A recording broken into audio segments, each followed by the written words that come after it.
Hello दोस्तों, मैं अनिल कुमार, सहायक आचार्य राजनीति विज्ञान, राजकीय महाविद्यालय बहरोड। आज की इस वीडियो में हम बीए सेकेंड ईयर के लिए राजनीति विज्ञान विषय के पाठ्यक्रम की चर्चा करेंगे। इसी क्रम में मैं आपको बताना चाहूँगा कि आपके लिए मत्स्य विश्वविद्यालय ने 2 पेपर निर्धारित किए हैं। पहला पेपर है प्रमुख राजनीतिक व्यवस्थाएँ और दूसरा है भारतीय राजनीतिक व्यवस्था। तो पहले पेपर की हम बात करें तो इसमें 3 यूनिट दी गई हैं। पहली यूनिट में हम ब्रिटेन की राजनीतिक व्यवस्था का अध्ययन करेंगे, दूसरी में यूएसए अर्थात संयुक्त राज्य अमेरिका की राजनीतिक व्यवस्था का अध्ययन किया जाना है और थर्ड यूनिट में चीन, जापान और स्विट्जरलैंड की अर्थात 3 देशों की राजनीतिक व्यवस्था का अध्ययन करना है। इसके लिए कुछ मानक पुस्तकें हैं जिनका आप अध्ययन कर सकते हैं, जैसे कि पुखराज जैन की आती है विश्व के प्रमुख संविधान, सहज सरल भाषा में लिखी गई अच्छी पुस्तक है और किसी भी बुक सेलर के यहाँ आसानी से उपलब्ध हो जाती है, तो ये आप देख सकते हैं।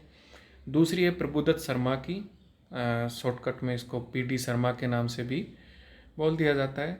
इनकी पुस्तक है संविधानों की दुनिया, तो ये भी आप देख सकते हैं, ये भी अच्छी पुस्तक है। पीके चड्ढा की है विश्व के प्रमुख संविधान, बीएल फड़िया की विश्व के प्रमुख संविधान, ये भी अच्छी पुस्तक है। एससी कपूर की आंग्ल भाषा में लिखी गई मेजर कॉन्स्टिट्यूशन के नाम से बुक आती है, ये भी आप देख सकते हैं। अगर आप पूर्व में अंग्रेजी माध्यम के विद्यार्थी रहे हैं, इंग्लिश मीडियम के विद्यार्थी रहे हैं, तो एससी कपूर की पुस्तक आप ले सकते हैं। इसके अलावा और भी अगर आप देखना चाहें तो वो भी उपलब्ध हो जाएंगी।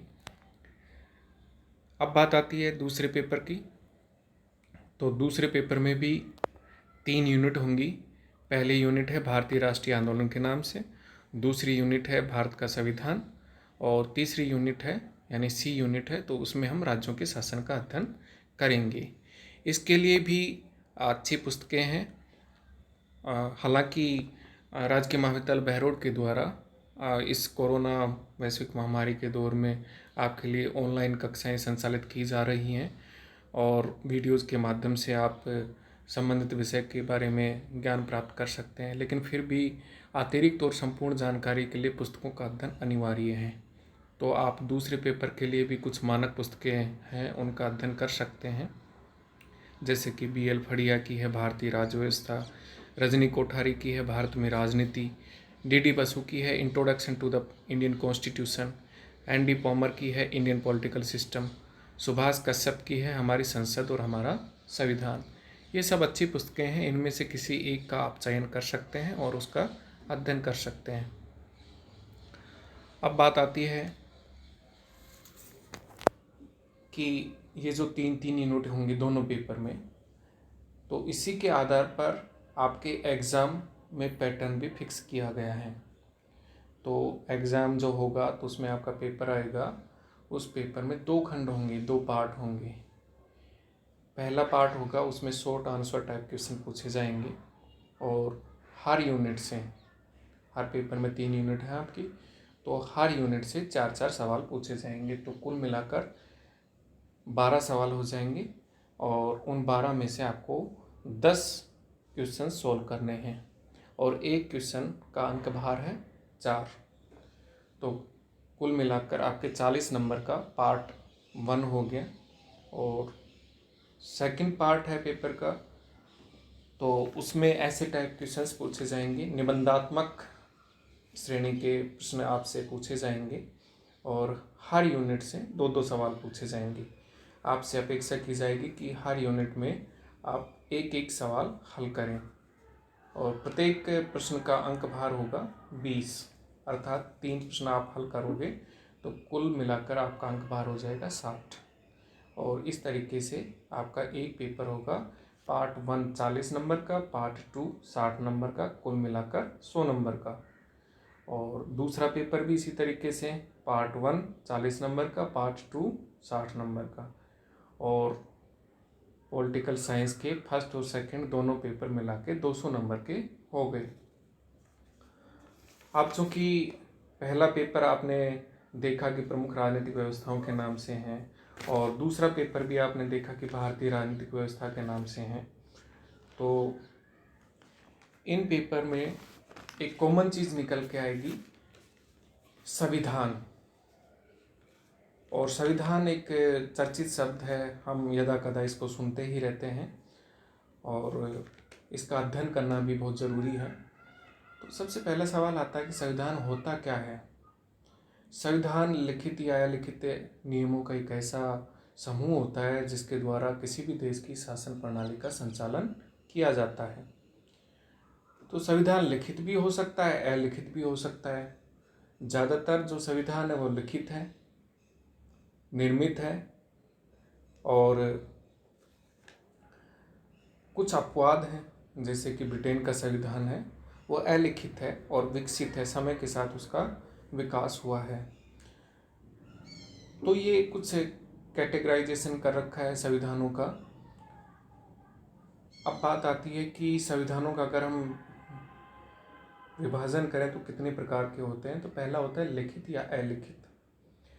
ब्रिटेन के संविधान की हम बात करें तो वो अलिखित है, बाकी दुनिया के ज़्यादातर जो देश हैं तो उनका संविधान लिखित है।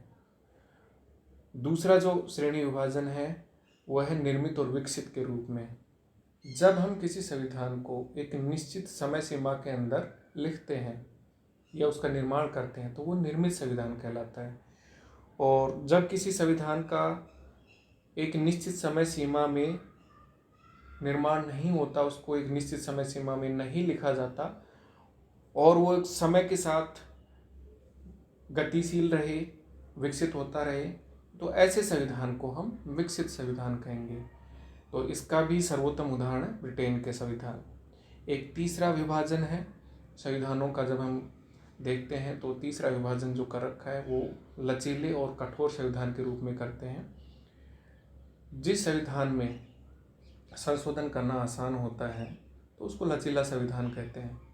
जैसे ब्रिटेन का संविधान है तो उसमें बहुत ही आसानी से परिवर्तन किया जा सकता है। लचीले संविधान की एक प्रमुख विशेषता होती है कि यहाँ साधारण कानून और संवैधानिक कानून में कोई अंतर नहीं होता है। लेकिन जो कठोर संविधान होता है वहाँ पर साधारण कानून और संवैधानिक कानून में अंतर स्पष्ट रूप से देखा जा सकता है। जैसे कि यूएसए का संविधान है वो बहुत ही कठोर संविधान है, उसमें परिवर्तन करना बहुत दुष्कर कार्य है और इसके लिए आमतौर पर संसद का 2/3 बहुमत प्लस में राज्यों का आधे से अधिक राज्यों का अनुमोदन होना चाहिए या फिर जनमत संग्रह भी कर लिया जाता है। तो इस तरीके से संविधान में संशोधन किया जाता है। वो एक जटिल प्रक्रिया है, इसलिए इसको कठोर संवैधानिक संशोधन कहते हैं। अब बात ये आती है कि संविधान जरूरी है क्या किसी भी शासन प्रणाली के लिए, तो इसका उत्तर हाँ में है। जेलेनेक ने कहा है कि अगर किसी राज्य में संविधान नहीं है तो वहाँ अराजकता का परचम होगा, मतलब चारों तरफ मत्स्य न्याय की सी स्थिति हो जाएगी, क्योंकि हर व्यक्ति ये सोचेगा कि मेरे द्वारा जो बनाए नियम हैं वो ठीक है, दूसरा कोई व्यक्ति है वो सोचेगा मेरे द्वारा निर्मित नियम ठीक है। तो ऐसे में जो सर्वोच्च बलशाली शासक होगा, शासक वही बनेगा ऐसे माहौल में जो बलशाली होगा, ताकतवर होगा। तो जो ताकतवर शासक होगा उसी के नियमों के हिसाब से शासन का संचालन किया जाएगा, लेकिन वो नियम भी लिख दिए जाएंगे, स्पष्ट कर दिए जाएंगे, तो वही वो संविधान निर्मित हो गया। संविधान तो होता ही होता है, हर राज्य में संविधान होता है। तो इस संविधान के बारे में हम आगामी वीडियो में अध्ययन करेंगे और उम्मीद है कि इस कोरोना महामारी में आप सुखी होंगे, स्वस्थ होंगे। आप अपना ख्याल रखिए और साथ ही गुजारिश है दोस्तों कि अभी सत्र आपका प्रारंभ हुआ है और आमतौर पे आपकी परीक्षाएं मार्च में होती हैं, आपके पास खूब समय है, तो आप अभी से थोड़ा थोड़ा करके पढ़िए और वीडियो के माध्यम से जो भी आपको कंटेंट दिया जा रहा है उसमें अगर आपको कोई समस्या आती है तो आप कमेंट करके पूछ सकते हैं, उसका समाधान किया जाएगा। दूसरी बात है कि छात्रों में आमतौर पे कि नवीन प्रवृत्ति आप में भी उभर के आ रही हैं, वैश्विक तौर पर ही नहीं आप में भी उभर के आ रही हैं कि आप लोग 1 वीक सीरीज़ के भरोसे ज़्यादा रहते हैं। तो आपसे एक गुजारिश है कि आपके पास समय खूब है, सत्र का प्रारंभ हुआ है, तो अभी से थोड़ा थोड़ा करके पढ़िए और किताब पढ़िए। 1 वीक सीरीज़ के भरोसे मत रहिए। आपका दिमाग खुलेगा किताब पढ़ोगे तो, सोच व्यापक होगी, विस्तृत होगी, नई नई चीज़ें सीखोगे। और जो 1 वीक सीरीज़ आती है उसमें तो रेडीमेड सामान मिलता है, वो आप उसमें से भी कुछ अपने खुद के विचार डाल के ना एक पेपर में लिख के आ जाते हो, तो उससे आपका भला नहीं होगा। तो आपसे एक निवेदन ही समझिए कर रहा हूँ मैं कि 1 वीक सीरीज़ के भरोसे ना रहें। अभी से किताबों का, पुस्तकों का अध्ययन प्रारंभ कर दीजिए। थोड़ा थोड़ा करके पढ़िए, खूब समय है आपके पास। धन्यवाद। अगले वीडियो में हम संविधान के बारे में चर्चा करेंगे।